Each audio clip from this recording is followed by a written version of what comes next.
Hello there, Green Party of California. You didn't really think you'd go an entire General Assembly without having to look at my face, did you? So I was signed up to do the presentation on talent scouting, and I ended up being drafted to the East Coast to attend the Massachusetts and Maine assemblies. I miss you. I wish these hadn't been scheduled on the same weekend. I totally would have been there. And I hope it's going really well. So given that time travel and teleportation and cloning are things that haven't been invented yet, I figured the next best thing is to actually just go ahead and record a video so that you can all have a look at what I prepared for you in terms of talent scouting. We're going to be talking today about a little bit more than just the basics around talent scouting. It's a bit about the how and the why and kind of what's in it for you and about just kind of the culture of what kind of a Green Party do we actually want to have to develop, how we look after each other, that sort of thing. You'll see. So here we go. You should have my opening slide in front of you by the time I've edited this video. You'll see that right there. So we're looking at the building blocks of a healthy organization. And I want to start by explaining to you basically why every single green activist, so every single one of you watching this video right now, and the ones who've stepped outside for a cigarette, need to be prioritizing talent scouting. And the basic reason for that is that without the volunteers, there is no Green Party. We have maybe one full-time and one part-time employee at national level, and everybody else is a volunteer worker. I don't think there's a single paid anything in the state party.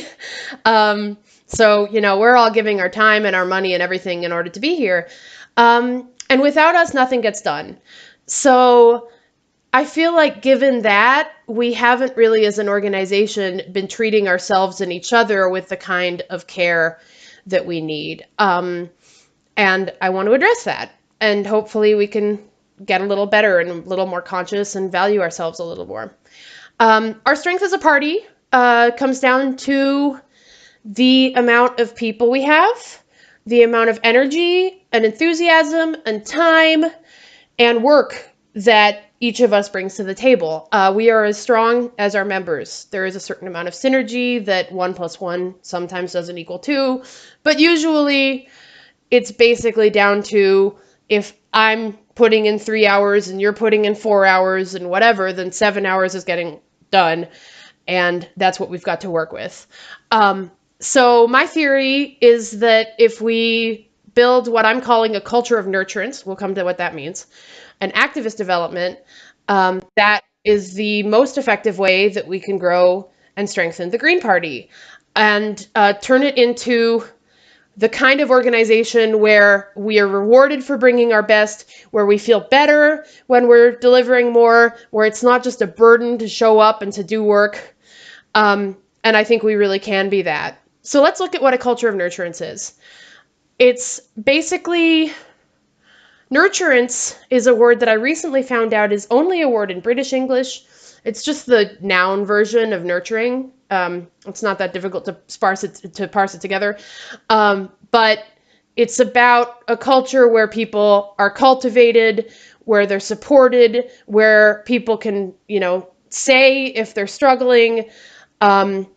That's what it means to me. The official definition, which you can see on the screen right now, is it's about nourishment and care given to someone, and just the ability to provide that. So paying attention here in building a culture of nurturance to how we actually develop that and how we look after each other, how we look after ourselves, how we support our structures. And talent scouting is a big part of that. Currently, this is how we talent scout. We basically, because we socialize very closely with each other, which is good, and we're all friends and we're kind of a family, I think. I certainly feel that way about many of you. I hope that you feel that way about each other. We tend to draft from within our own ranks. So that is to say, someone steps up to a county leadership role, and then they get pulled onto state committees, then they get pulled into state leadership, then they get pulled back onto county leadership, and it just goes round and round and round, and we take on more and more and more, and then we fall apart. As you can see in this next slide, we're looking at, there's all these different things we have on our plates. And it's an overcommitment epidemic. It really is. It's a question of, submission deadlines and having arguments and debates and looking after each other, which we need to do more of, not less, but we only do it as emergency management at this point, which ends up, stressing us out and burning us out. We need to do it before it becomes an emergency. We really need to step up for the people we do have. And there's just all these other things, and it's just a lot to have on your plate. So just acknowledging that, and that basically we're a bunch of, super powered badasses here, I dare say. We work really hard. We don't do it for personal gain. We're the kind of people who we look at the world and we go, you know what? Something is wrong. Something needs to get done. Someone needs to do something about it. And that someone needs to be me. And that's what we are. If you look around the room you're in right now, and I wish I were in there with you, you'll see all these faces of people who, just like you, have decided, you know what, I'm going to give my time and my energy and my resources to really just show up for the world. And the result of that is, we burn out, we take on too much, we don't know our own limits, we don't know our own boundaries. When we get too much, we pass it off onto someone else. They're already overcommitted as well. So we need more people taking on more. And this does get less mundane, I promise, but for right now, I really want to hammer this point home. What happens when you overcommit?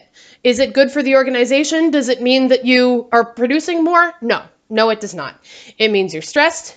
It means you're burnt out.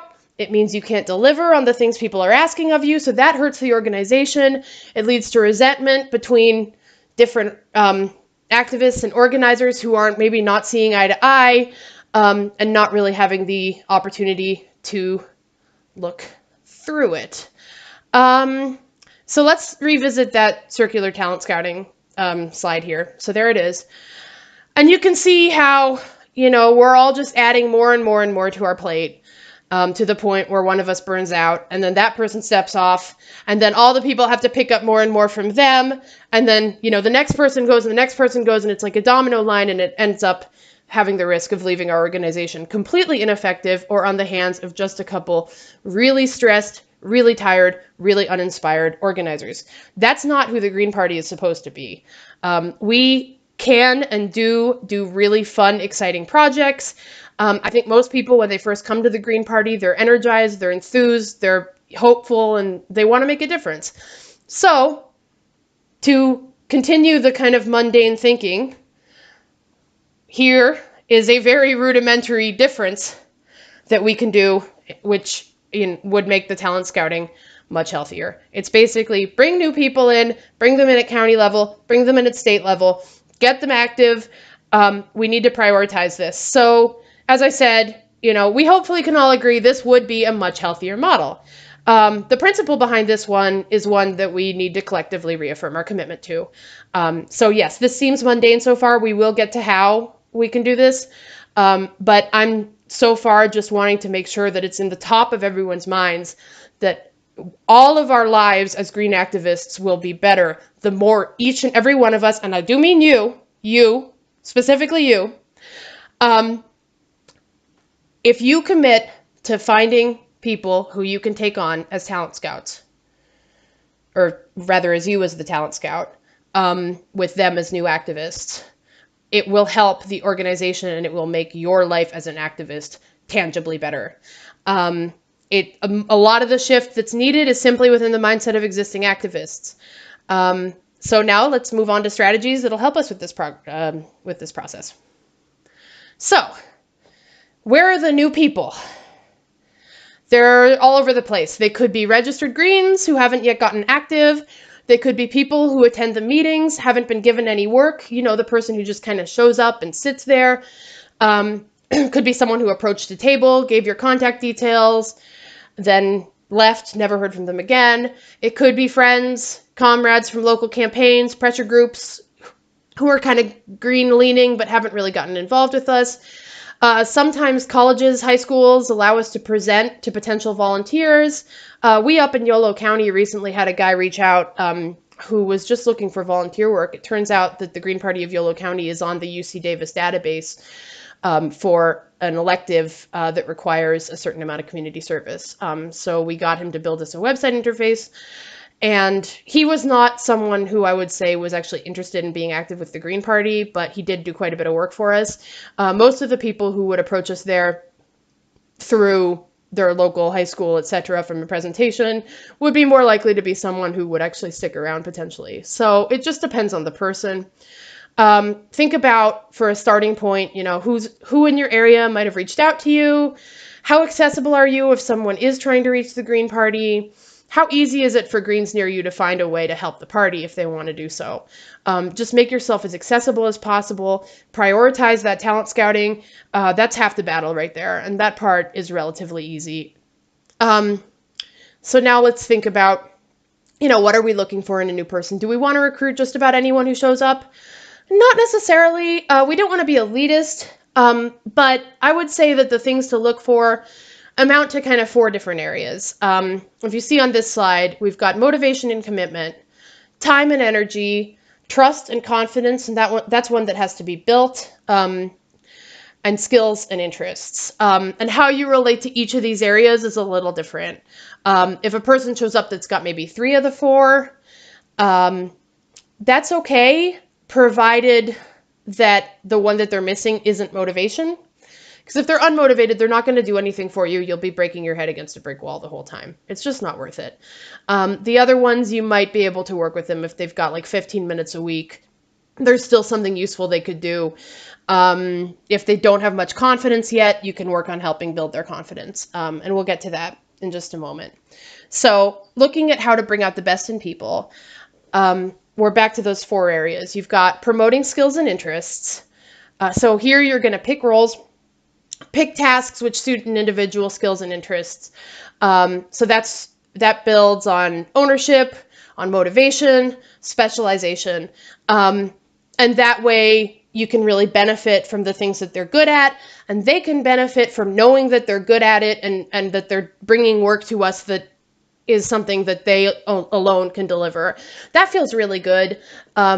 It's the kind of thing that makes people feel like, okay, well, I'm doing what I should be doing here. And there's a sense of, it's a very rewarding experience to go through that. We want this to be a rewarding experience for them. That way they'll stick around. Developing trust and confidence. So this is something, some people come in with it with confidence in leaps and bounds. Trust always starts from 0. So you want to kind of work to develop a connection with your new activist. You can start them with a small task, which feels manageable. And then that's a common thing that we would use in trade unions in particular, to get people feeling like, well, I can make a difference here. I can actually have some impact. Here's something that I did that I can point to, and it's had this result. And now, my work has been valued and appreciated and effective. And that's a pretty straightforward one. I'll give you a couple ideas of what people can do as a kind of initial task while you're just starting them out to kind of check in, see whether they'll show up. And part of developing trust is actually about gauging their motivation, gauging their commitment, and then trusting that they will be able to follow through on it. So accommodating time and energy. This is a big one for all of us. When someone tells you how much time they have available, you got to believe them, because if they tell you they've got 3 hours a week and then you give them a task that would really take like 6, it ain't going to get done. They're going to feel bad. You're going to feel bad. It's going to be unpleasant for everybody involved. And so that's another way that we burn people out. Also, sometimes people say that they have more time than they actually end up having. And that can be a downward spiral. We'll come to that again later. As for motivation and commitment, that comes in at a certain level. We don't have a lot of control over this if they start with no motivation. We can't motivate the unmotivated out the starting gate. We want our new people to really be motivated, because that's where they bring the oxygen into the organization. So yeah, we can't motivate someone who's unmotivated unless they started out motivated, in which case we can maybe help them find their light again. We don't want to demotivate anyone who is already motivated, and that we can do, and that we have to watch for, because we don't want to be doing that. So let's look at trust a little more, because this is a really valuable thing in terms of how we interact with each other. Basically, an organization that has less trust between the members of that organization ends up with more bureaucracy, more fighting, more squabbles, more of the bad stuff. Trust can kind of overcome a lot of this to the extent that we're able to trust each other. It's not always going to be possible, but it helps to know what trust is, because it's something that humans talk about a lot, but most of us don't really pay attention to what it means when we tell someone we trust them. What is it that they're doing that's earned that trust? And I think this is someone everyone should know. Brené Brown, something everyone should know, I'm sorry. Brené Brown put together this great model about trust, and it's an acronym. It's called BRAVING. So it comes down to setting boundaries. So that means I know what my boundaries are. I am willing to say what my boundaries are, and then I count on you to respect where my boundaries are set. And I can count on you as well to tell me where your boundaries are so that I don't accidentally cross them, and then you get resentful towards me and I don't know what I've done wrong. So that's about clear communication of where are the boundaries and where do we set them. Reliability is just follow through. Do what you're going to say, what you say you're going to do. That's pretty basic. You can see on the slide, say what you mean what you say, follow through on what you said you were going to do. This slide, by the way, I basically took it straight out of one of her pieces of literature. It's good stuff. She has a book called Braving the Wilderness, which is about belonging. It's worth checking out. So let's keep going. Accountability, that's about owning your mistakes. When you mess up, own up to it. People will have a lot more respect for you. It hurts for a little bit. It's kind of embarrassing, but it's worth it. In the long run, it makes things a lot better, and most people, especially Greens, are generally going to be pretty compassionate about it. Vault, this is an interesting one. It's about not telling people information that was given to you that you're not really supposed to share. So if I tell you something in secret and then you tell, whoever over there, that would make me not trust you, but that would make that person also not trust you, because they know, they can kind of get the vibe that you really weren't supposed to tell them that, and that they probably shouldn't tell you anything that they don't want you to share either. So that's what Vault is.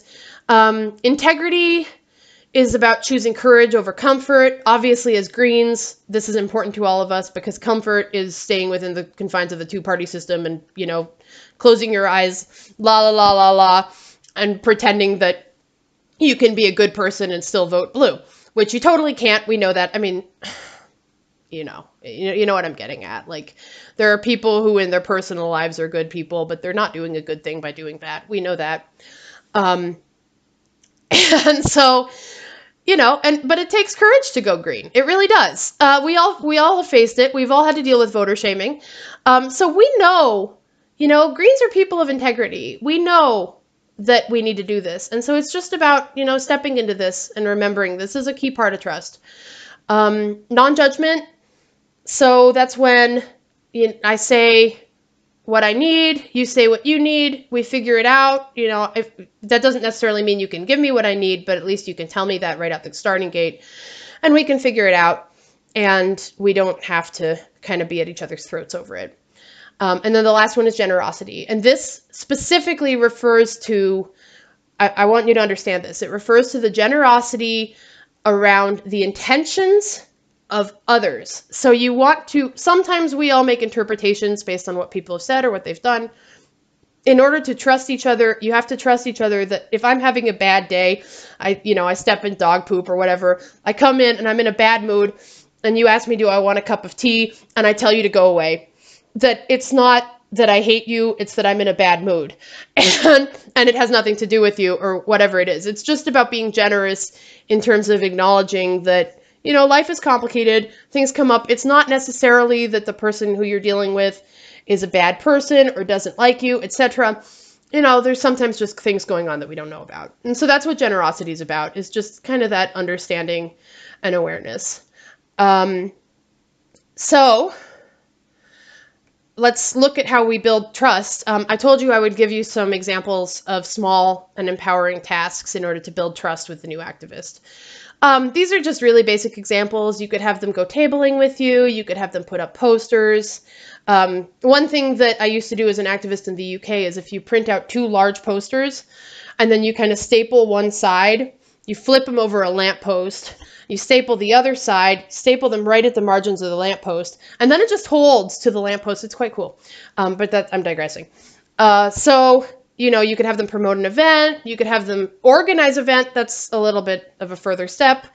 You could have them do small specialized tasks if they're good at something, maybe graphic design or, you know, whatever it is, signature collecting, research, facilitating a meeting, whatever it is. It's just, you know, start with a little small thing and then build your way up to the point where they've actually taken on more self-directed leadership and responsibility and are comfortable with that and are comfortable with you and you're comfortable with them. It's just a really good way to get people involved rather than, like, what do you do with the Green Party? Oh, I just sit in the back and attend their meetings, but I never actually do anything with them. We got a lot of people around who are kind of at the edges and don't really know how to get involved, and we desperately need them involved. So this is kind of starting gate stuff, see how they do, and then you can kind of integrate them more into your local or whichever structure is available. So just to recap on that, the right people will bring a blend of trust, or, you know, not trust right at the starting gate, confidence, trust which can be built, skills, time, and motivation. That being said, we can't really be choosy with our activists, so instead we need to tailor the roles that we propose for them based on our perception of how they're doing on those 4 areas. And as I said before, trust is something that you build over time. So find those small tasks, delegate those small tasks. That's a process of building trust, confidence, understanding, and it also builds skill. People can end up being really good at something that they didn't know that they were good at, or they can learn to be, or etc. And so we, the Green Party, we're very good at bringing people up the chain. That is to say, someone who starts out being active in their local is very quickly going to find themselves being, you know, brought to state level, even to national level sometimes. You know, look at me, I'm now here in Massachusetts. I don't know how this happened. I joined the Green Party 2 years ago. I personally feel like I just got sucked right up the chain, and it's been really exciting and very flattering and wonderful, and I've really enjoyed it. And so hopefully that's something that we can replicate. It's just that very first step that we need to work on. And so we also need to work on the handoff so that as people kind of take on more, that they can pass other things on, that there's more people to come in. A lot of this comes down to we just need more people, hence the focus on talent scouting. Project management. This is important. There is a tendency, especially by people who've kind of been in a corporate environment, you kind of just want to set up these projects. There's a lot that the Green Party needs done. There's a lot that inspires us. There's a lot that we kind of look at it and go, yeah, this is a serious issue in a serious area, and I really want to take this on. Someone's got to do it. And so the tendency then is to start on a project and then find people to help. That only really works in a corporate salary-based organization, because what you would do then is you figure out what the skills and interests are. You then hire someone who matches those skills and interests. You bring them in, and hopefully they excel because they've got those skills and interests. But in the context of a volunteer organization, we can't really choose which skills and interests are available to us because we've got the volunteers we've got. And the defining factor is whether they actually want to dedicate their time to the Green Party. So we have to do this the other way around. That means we start by people being brought into the organization. Then we look at the skills and interests of the people we've already got. And based on that, we figure out a project that's helpful and effective and rewarding for everybody who's involved in it. So it's basically just to, reverse the system as you see here. Start with the people, figure out the project based on the people. If you figure out a project and then hand it off to people who have no buy-in and no particular interest in it, that project will fail. Those people probably won't get back to you. They'll probably stop being green activists. It'll be kind of depressing for everyone. Your project won't get done. I don't recommend that at all. Instead, we want to focus on the things that we have people standing by ready to work on and make sure that everybody is feeling ownership and that they're happy with the work that they're doing. It's really critical to making sure that we optimize the work that we do. So thoughts about that. Basically, I mean, I've basically summarized all of it, but the only other thing to take note of is that this does mean that our projects will be somewhat piecemeal. It means that it's not going to be as kind of fleshed out as it would be in a corporate environment. And honestly, that's okay. If you compare that problem of things being a little bit piecemeal to the problem of work just not getting done and good activists being lost to the organization because they burnt out, it's really it's night and day. You can't really compare it. I'm a strong proponent of the volunteer run organization model, where we start our building block is on volunteer motivation and commitment, and then we build from there. So again, I'm just going to read this slide out because it is so important to understand.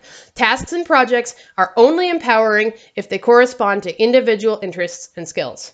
So work with your potential activists to find something which feels exciting and attainable to them. And the more you personalize this process, the better the new activist will feel about their contribution. The better that they feel about their contribution, the more likely they will come back, they will take on more, they will help you out more. This also, by the way, applies to you and the work that you are currently doing. You will deliver better work and you will have more fun doing it if you pick things that are empowering. Now, obviously, someone's got to take the minutes. There's always grunt work. There's always frustrating things that need to get done. But let's try and balance that, meter it out, make sure everyone's doing a little rather than that one or two people are picking up all of it. So that's just a conscious thing that each of us should think about as well. So let's move on to mentoring here. When we talk about talent scouting, it's more than just finding someone and giving them the work, finding the work that they can do, and then just kind of letting them at it. They're going to need to have a go-to person or people who can help them as they're learning the ropes, as they're building confidence, as you're building trust in each other. So you can choose, do you want to mentor the recruits yourself? Not everybody wants to. That's okay. But you should kind of set them up with a buddy or a mentor if you're not planning on actually doing that yourself. Some people are more inclined that way than others. So it's just another thing to think about. You want to think about sort of what the new person's interests are, what their skills are, what the person who mentors them in, their skills are. So if you've got like a really good IT person, you might not want to have a person mentoring them who really doesn't do IT at all, but it might be okay. It depends on what kind of support they actually need. And then of course, take into consideration how much time you actually have. But remember that if you're mentoring someone for 2 hours a week and they're taking 6 hours a week off of your plate, then you're gaining 4 hours a week. So that's already worth it. So just things like that. Mentoring can mean anything, being available when they need you, scheduling a regular call if you want, not necessarily, just checking in, just being someone who they can rely on when anything comes up. It can help to be explicit, to set something up, to say, okay, well, I'm planning on mentoring you. You don't always have to do that. Just make sure that the new person has some kind of structure supporting them. Now, other than mentoring or beyond mentoring, we also need to just kind of be supportive of each other. And I want each of you to think about, if every green activist has a couple of sort of buddies who you can call on when there's a crisis, when you need support, when you need to brainstorm something, and we should all do that for each other. So think about, who are your supportive greens right now? If you look around the room that you're in, can you identify a couple of people who are really people who you would go to in a crisis? And are they people who you would support in a crisis as well? Is it a two-way street? Are there other people you're supporting or mentoring? What does your network actually look like? Do you need to strengthen it? Do you need to help more people? Do you need more people helping you? This is a good time to think about that. If you don't have anyone coming to mind, I'm so sorry. I really hope each of you does have people coming to mind, but just in case you're not, look around the room right now, see if you can make eye contact with someone, have a chat with them, and you can always shoot me an email as well. I know I'm not physically there to talk to you guys this weekend, which is a bummer, but yeah, hopefully you can find a way to get the help that you need, and the support that you need. And yeah, shoot me an email if you need to talk. I'm always here, even if I'm on the other side of the country. So coming back to overcommitment, what tends to happen is it's like this. You start with a certain amount of availability, energy, bandwidth, and so you take on some tasks. So if you say, like, I've got 5 hours a week, most of us give more than 5 hours a week. That doesn't necessarily mean we should be, or that there's any shame in giving less than that, or whatever it is. But that's just kind of the reality of it. So people take on tasks based on how much time they have capacity for. Then life gets in the way. Other things show up. Your bandwidth sometimes goes down. Things get in the, things grow up, show up, and your bandwidth decreases. You still have the same workload. That's not great. And other greens, this happens to them too. So they get overwhelmed, they burn out, you find yourself picking up the slack for their work, whether you actually have capacity for it or not. And now, of course, you have too much on your plate. So you fall behind, you have no buffer to catch up. You end up exhausted, you end up resentful, you end up ashamed to have dropped the ball, and boom, you burn out. And then, of course, that moves up to level 3 for everyone around you. They start to burn out, and it's a domino line. So we have to really prioritize not overcommitting because we're losing people that way.